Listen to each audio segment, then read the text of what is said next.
Bayangkan sebuah perang. Perang yang tidak terdengar oleh telinga kita. Tidak terlihat oleh mata kita. Tidak ada dentuman bom, tidak ada pasukan berseragam, tidak ada bendera perang yang dikibarkan. Perang ini berbeda. Perang ini sunyi. Namun dampaknya, jauh lebih luas daripada perang konvensional. Ini adalah perang kekuasaan. Medannya adalah ekonomi dan politik. Dan senjatanya, bukan peluru, melainkan uang. Di balik layar kekuasaan, ada tarian yang tidak pernah berhenti. Politisi, pengusaha, birokrat, bankir, bahkan tangan asing, semuanya bergerak dalam harmoni yang tidak terlihat. Mereka membentuk persekongkolan halus, yang mengatur jalannya kebijakan, mengarahkan aliran modal, menentukan harga, bahkan memutuskan nasib bangsa. Kita sering mengira politik berdiri sendiri. Bahwa ekonomi berjalan dengan hukum pasar yang alami. Bahwa suara rakyat menentukan arah negara. Namun, benarkah sesederhana itu? Sejarah mencatat, setiap krisis besar jarang sekali murni soal angka. Ada kepentingan. Ada intrik. Ada tangan-tangan yang menggerakkan bida catur kekuasaan. Di balik setiap kenaikan harga, ada perhitungan politik. Di balik setiap kebijakan ekonomi, ada strategi tersembunyi. Di balik setiap krisis, ada pihak yang diuntungkan. Inilah yang disebut perang sunyi. Perang yang jarang diakui, tapi nyata adanya. Perang di mana ekonomi bukan lagi angka, melainkan alat. Dan politik bukan lagi janji, melainkan senjata. Siapa yang bertarung dalam perang ini? Siapa yang menang? Dan siapa yang menjadi korban? Jawabannya tidak sesederhana yang kita kira. Karena di balik layar, ada bayangan kekuasaan yang lebih berbahaya daripada yang terlihat di panggung depan. Hari ini, mari kita bongkar misteri itu. Misteri tentang politik, uang, dan kekuasaan. Misteri tentang bagaimana sebuah bangsa bisa digiring, dibentuk, bahkan dikendalikan oleh perang yang tidak pernah diumumkan. Sebuah perang sunyi, yang menentukan masa depan kita semua.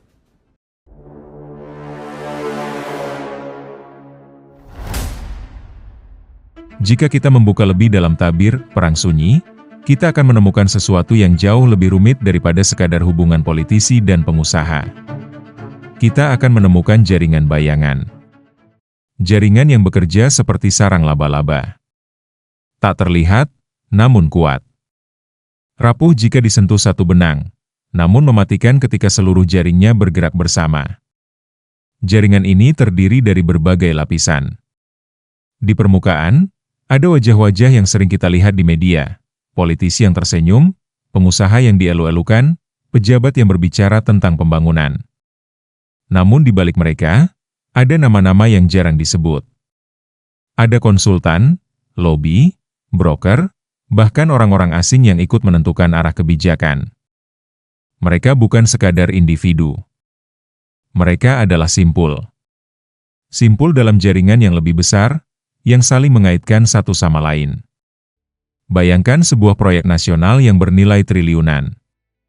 Di atas kertas, itu adalah proyek untuk rakyat. Namun siapa yang berada di balik kontrak? Ada perusahaan besar yang menang tender.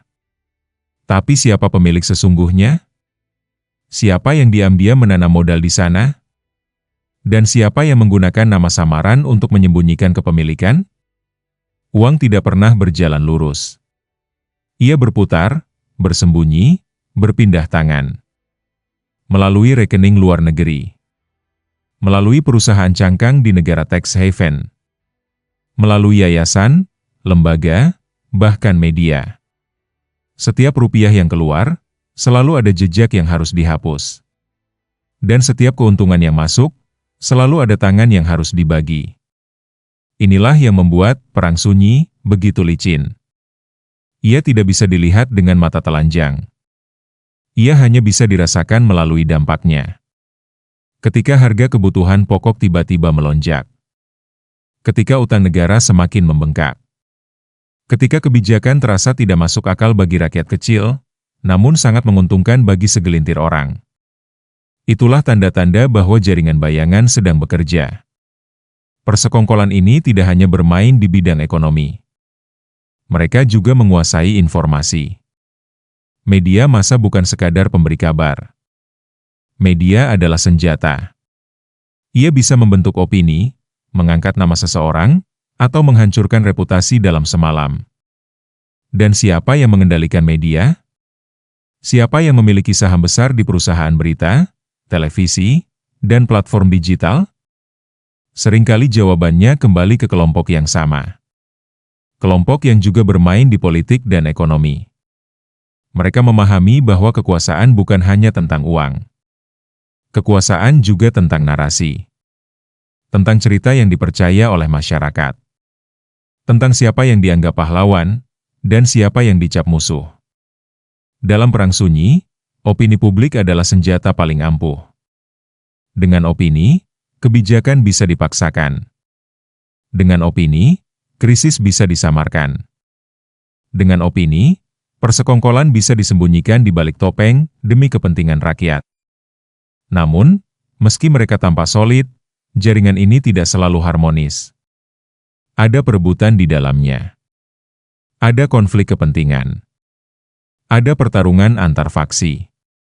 Di balik meja perundingan, seringkali terjadi perang dingin. Perang untuk menentukan siapa yang mendapat bagian lebih besar. Siapa yang mengendalikan jalur distribusi. Siapa yang lebih dekat dengan kursi kekuasaan.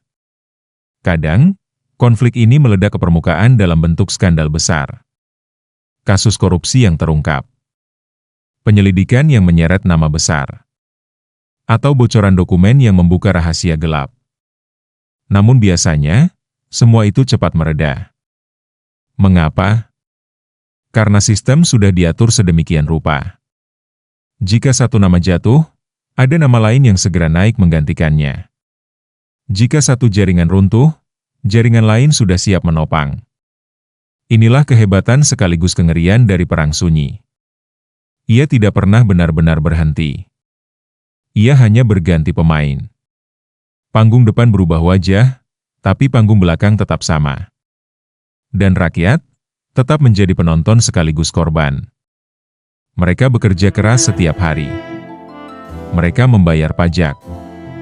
Mereka menanggung beban inflasi. Namun hasil kerja itu mengalir entah kemana. Seringkali, bukan kembali ke mereka. Melainkan tersedot ke dalam saku para pemain bayangan. Inilah ironi terbesar dari sebuah bangsa. Ketika rakyat berjuang dalam terang, kekuasaan justru diperebutkan dalam sunyi. Setelah menyusuri jejak panjang intrik politik, aliran uang, dan persekongkolan yang membentuk perang sunyi, kita tiba pada pertanyaan paling penting. Siapa yang sebenarnya menang dalam perang ini? Apakah para politisi? Mereka mungkin duduk di kursi kekuasaan, namun seringkali hanya bertahan sebentar. Hari ini mereka berjaya, besok bisa jatuh. Nama mereka bisa diangkat, lalu dihancurkan oleh media yang sama. Apakah para pengusaha besar? Mereka mungkin mengendalikan harta, proyek, dan jaringan bisnis. Namun posisi mereka juga rapuh. Jika salah memilih sekutu politik, mereka bisa kehilangan segalanya. Jika salah langkah, mereka bisa terseret dalam skandal yang menghapus nama besar mereka. Apakah para oligarki bayangan? Mereka tampak lebih kuat, karena jarang terlihat di panggung depan. Mereka bisa berganti wajah, menyembunyikan identitas, atau bersembunyi di balik perusahaan cangkang. Namun bahkan di antara mereka, ada perebutan tak berkesudahan. Mereka saling menjatuhkan, saling menyingkirkan, saling menelan. Lalu siapa pemenang sejati dari perang ini? Jawabannya, bukan mereka. Pemenang sejati adalah sistem itu sendiri. Sebuah sistem yang sudah dibangun sedemikian rupa, sehingga siapapun yang masuk ke dalamnya, akan terjebak di dalam lingkaran. Politisi yang masuk ke kursi kekuasaan, akan segera menyadari bahwa ia harus berkompromi dengan modal. Pengusaha yang ingin bertahan, akan sadar bahwa ia harus mendekat pada kekuasaan. Dan media yang ingin hidup, akan sadar bahwa ia harus tunduk pada sponsor dan investor besar. Sistem inilah yang memastikan perang sunyi terus berlangsung. Ia tidak peduli siapa yang menjadi pion, siapa yang menjadi raja, atau siapa yang dikorbankan. Yang penting, permainan terus berjalan. Dan korban sejati selalu sama, rakyat kecil. Merekalah yang membayar pajak. Merekalah yang menanggung inflasi. Merekalah yang bekerja siang dan malam demi penghidupan. Namun di saat yang sama, merekalah yang paling sedikit mendapat bagian dari hasil pertarungan ini. Ironisnya, perang sunyi ini begitu halus sehingga sebagian besar rakyat bahkan tidak menyadarinya. Mereka sibuk dengan kehidupan sehari-hari.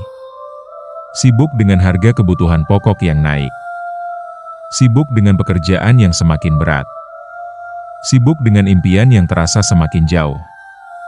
Mereka tidak tahu bahwa di balik layar, nasib mereka sedang ditentukan oleh sekelompok kecil orang yang bertarung dalam senyap. Dan mungkin, inilah rahasia terbesar dari perang sunyi. Bahwa kekuasaan sejati bukanlah tentang siapa yang terlihat di atas panggung. Kekuasaan sejati adalah siapa yang mengatur panggung itu. Kita sering terjebak pada wajah-wajah yang berganti. Setiap 5 tahun, panggung politik berubah. Nama baru muncul. Janji baru dilontarkan. Namun struktur di baliknya tetap sama. Perang sunyi tidak pernah berakhir. Ia hanya berganti babak.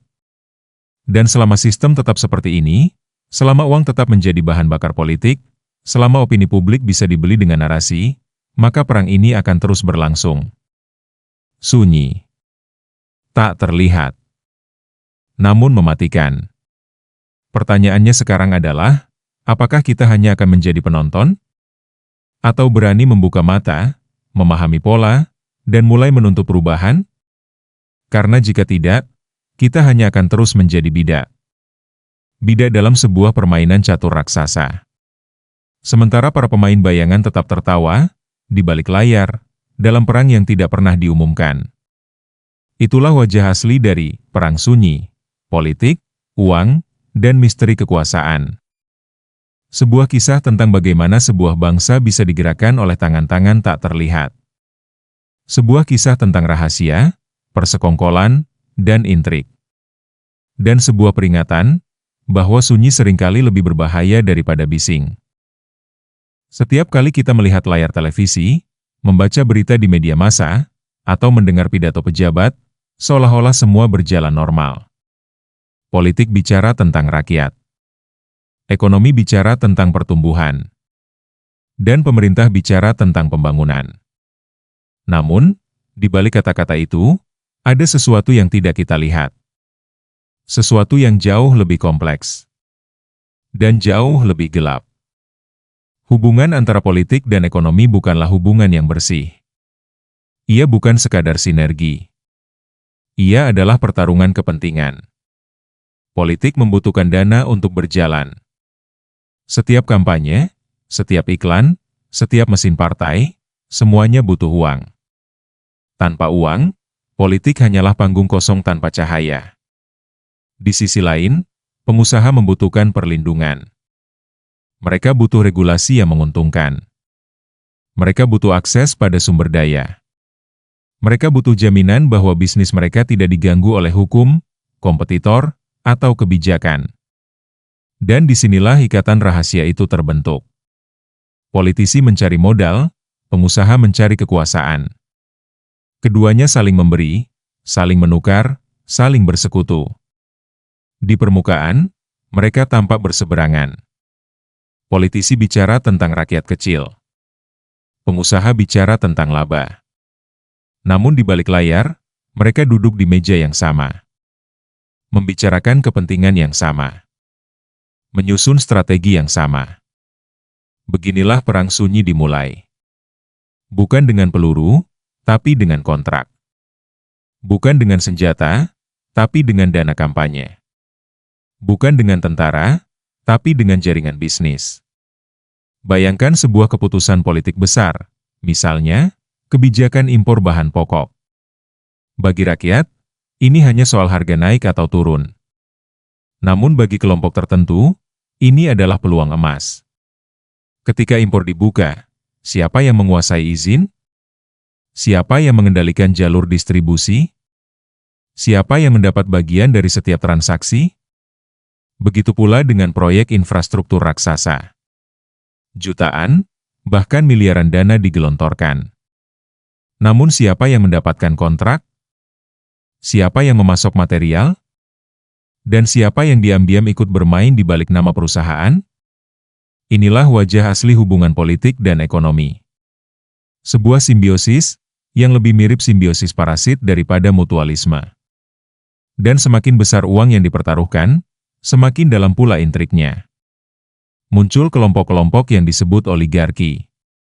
Segelintir kecil orang yang memegang kendali besar. Mereka tidak terlihat di panggung depan. Mereka jarang muncul di media. Namun keputusan mereka bisa menentukan arah negara. Oligarki inilah yang sering menjadi pemain utama dalam perang sunyi.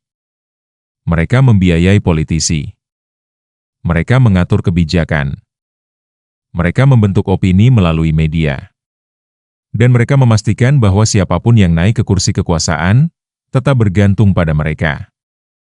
Rakyat mungkin merasa punya pilihan dalam pemilu. Namun sejatinya, pilihan itu sudah dibatasi sejak awal. Karena siapapun yang tampil di panggung, sudah lebih dulu mendapat restu dari mereka yang berada di balik layar. Inilah kenyataan pahitnya. Ekonomi bukan sekadar soal angka, dan politik bukan sekadar soal suara. Keduanya adalah alat dalam permainan yang lebih besar, permainan kekuasaan. Perang sunyi ini tidak pernah diumumkan.